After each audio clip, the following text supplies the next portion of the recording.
मित्रांनो, पार्टी करायची आहे तर मग चला ना, सोलापूर बरोबरच विजापुरात प्रसिद्ध असलेल्या चाचा मच्छी ढाब्यावर.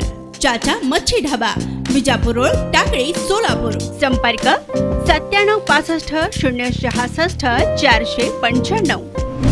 सोलापूर शहर जिल्हा बागवान जमियत ट्रस्ट महाराष्ट्र राज्य यांच्या नूतन कार्यालयाचे उद्घाटन शहर काजी सय्यद अमजद अली काजी व अहले हदीस जमातचे सदर हाजी मुख्तार अहमद हुमनाबादकर यांच्या उपस्थितीत शनिवारी विजापूर वेस येथे करण्यात आले. विजापूर वेस येथील अहमद कलेक्शन शेजारी सोलापूर शहर जिल्हा बागवान जमियत ट्रस्टच्या नूतन कार्यालयाचे उद्घाटन करण्यात आले. तसेच या कार्यक्रमात सोलापूर शहरातील मुस्लिम समाजातील रुग्णांना उपचारासाठी रुग्णवाहिका सुद्धा देण्यात आली. त्याचबरोबर मृत्यू झालेल्या लोकांसाठी शवपेटी देखील देण्यात आली. या कार्यक्रमास बागवान जमियत ट्रस्टचे अध्यक्ष जुबेर बागवान यांनी ट्रस्टच्या कार्याचा आढावा व भविष्यात केल्या जाणाऱ्या नियोजनाचा वृत्तांत सभेत सादर केला. प्रमुख पाहुणे शहर काजी सय्यद अमजद अली काजी यांनी देखील सोलापूर शहर जिल्हा बागवान जमियत ट्रस्टच्या या कार्याचे कौतुक करत त्यांच्या पुढील वाटचालीस शुभेच्छा दिल्या. मोठ्या उत्साहात विजापूर वेस येथे शनिवारी संध्याकाळी हा कार्यक्रम संपन्न झाला. या कार्यक्रमास सोलापूर शहर जिल्हा बागवान जमियत ट्रस्टचे सल्लागार समितीमधील सदस्य अब्दुल रऊफ बागवान, इफ्तेकार आदिल, अब्दुल लतीफ बागवान, रफिक बागवान, अशफाक तुळजापुरे, कलीम तुळजापुरे, रिजवान कल्याणी, मुबिन छोटूभाई बागवान, उस्मान बागवान, नजाकत अली मंद्रुपकर, दस्तगीर बागवान, संचालक मंडळातील सदस्य अध्यक्ष Juber Bagwan, Aamir Bagwan, Anwar Bagwan, Haji Ilyas Adil, Haji Abid Bagwan, Sayeed Ahmed Bagwan, Rais Ahmed Bagwan, Haji Feroz Tuljapure, Javed Bagwan, Himayat Bagwan, Abid Bagwan, Shoheb Chaudhari, Arif Abdul Gani Merchant, Faiyaz Buranpure, Noor Ahmed Bagwan sir, Tanveer Kalyani, Sahil Rampure, Mudassar Kamtikar, Salman Bagwan, Hussain Bagwan, advocate Sajid Bagwan, Mansoor Bagwan, Irshad Bagwan, Musaddiq Chaudhari, Juber Tuljapure, Mohsin Bagwan, Sabir Bagwan, Abdul Razak Bagwan, तसेच बैतुलमाल कमिटीमधील हाजी अब्दुल वाहिद इब्राहिम चौधरी, रईस बागवान मिरचीवाले, हाजी खुद्दूस तुळजापुरे, हाजी अहमद तांबोळी, हाजी रहीम मैदर्गीकर, उस्मान मर्चंट, वसीम चौधरी, जैद बागवान, अहमद दलाल, मुजम्मिल बागवान, मुजम्मिल इस्माईल बागवान आदी पदाधिकारी उपस्थित होते.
कर्ज हंसना के तौर पर तो नहीं जाते, लेकिन जो ना बचत गढ़ के माध्यम से उनकी जो ना सामने के मसाइल हल करने के लिए हमारी माँ बहनों को उनके पास जाना पड़ रहा है, दाद फिरियाद के लिए, मदद के लिए। मैं ये चाहता हूँ काजी साहब, हम सब लोग मिलकर बचत गढ़ में से पैसे लेने के लिए हमारी माँ बहनों को रोकें, क्योंकि ज़कात का पहला हकूक़ मैं समझता हूँ हमारे करीबी रिश्तेदारों का है, फिर हमारे पड़ोसियों का है, फिर हमारे शहरवासियों का है। अगर हमारे ज़कात का सही हिस्सा सही जगह पर अगर लगेगा तो बचत गढ़ में हमारी माँ बहनों को जाने से हम लोग रोकेंगे इंशाल्लाह। तो हमारे आने वाले दिनों में ये भी हमारे सामने एक अहम मुद्दा है कि कम से कम हमारे यहाँ से जितना हो सके उतना बचत गढ़ में जाने से हम लोग जो है यहाँ पर हमारी माँ बहनों को रोकेंगे इंशाल्लाह। उन्होंने की कि भाई बैतुल माल का जब हिस्सा जमा होगा हर महीना, अभी हमारे बीच में तो 1,28,000 रुपये महीने में जमा होने वाले हैं। मार्केट यार्ड में अगर हम ताजिरों के पास से अगर मदद लेंगे तो इंशाल्लाह महीना 4-5 लाख रुपए हमारे पास जमा होना कुछ बड़ी बात नहीं है। अगर वो पैसा इकट्ठा होगा तो मुस्लिम समाज के ऐसे विद्यार्थी, ऐसे स्टूडेंट जो काफ़ी होनहार हैं लेकिन फाइनेंशियली हालत कमज़ोर होने की वजह से वो तालीम सही हासिल नहीं कर सकते, पहला मिशन हमारा बैतुल माल का यही होगा कि जो बच्चे एजुकेशन हासिल कर रहे हैं लेकिन जो ना आर्थिक परिस्थिति यानी कि उनकी जो ना फाइनेंशियली हालत कमज़ोर होने की वजह से वो कर नहीं पाते, जो मेडिकल लाइन में काम करने वाले हो, इंजीनियरिंग लाइन में काम करने वाले हो, एमपीएससी का काम मतलब एजुकेशन लेने वाले हो, यूपीएससी अगर जो ना कौन कर रहा है, ऐसे बच्चों को इंशाल्लाह हमारी टीम आने वाले दिनों में फाइनेंशियली मदद करेगी इंशाल्लाह। अभी आप लॉकडाउन जैसे हालात में हमने देखा कि हमारे साथ कैसे कैसे वाक़यात पेश आए। काई साहब आप आवाज़ लगाइए, 27 की टीम, 11 बैतुल माल की टीम और सल्लागार की भी टीम, आप जब भी आवाज़ लगाएंगे मुस्लिम समाज को भी जो ना जिम्मेदार को आप जो ना इकट्ठा कीजिए। हम सब मिलकर मुस्लिम समाज के लिए एक मल्टी स्पेशलिटी हॉस्पिटल का यहाँ पर आगाज़ करेंगे इंशाल्लाह। अगर मंच पर बैठे हुए तमाम साथीदार अगर हमें साथ देंगे, एक प्लेटफॉर्म पर हमारा अगर जो ना पूरा समाज इकट्ठा होगा तो हमें मल्टी स्पेशलिटी हॉस्पिटल से बनने में कोई नहीं रोक सकता इंशाल्लाह। कुछ हज़ार मदद कर देते हैं, वो पैसे बस कुछ वक्त के लिए उसके पास रहेंगे जिससे वो इस्तिफ़ादा करेगा। जब वो पैसे ख़त्म हो जाएंगे वो मजबूर होगा मदद के लिए हाथ फैलाने के खातिर। लेकिन जब आप उसके हाथों को रोज़गार की शक्ल में मजबूत करेंगे, आप उसके हाथों को उसके लिए एक ज़रिए माश का रास्ता बनाकर जब उसके हाथों को मजबूत करेंगे तो इंशाल्लाह ये हाथ सिर्फ और सिर्फ अल्लाह के सामने झुकेंगे, किसी और के सामने नहीं फैलेंगे इंशाल्लाह। तो ये जो काम करने जा रहे हैं ये काबिल तारीफ़ है और मैं उम्मीद करता हूँ कि वो इसी इखलास और इसी मोहब्बतों के साथ, इसी दुआओं के साथ आगे बढ़ेंगे।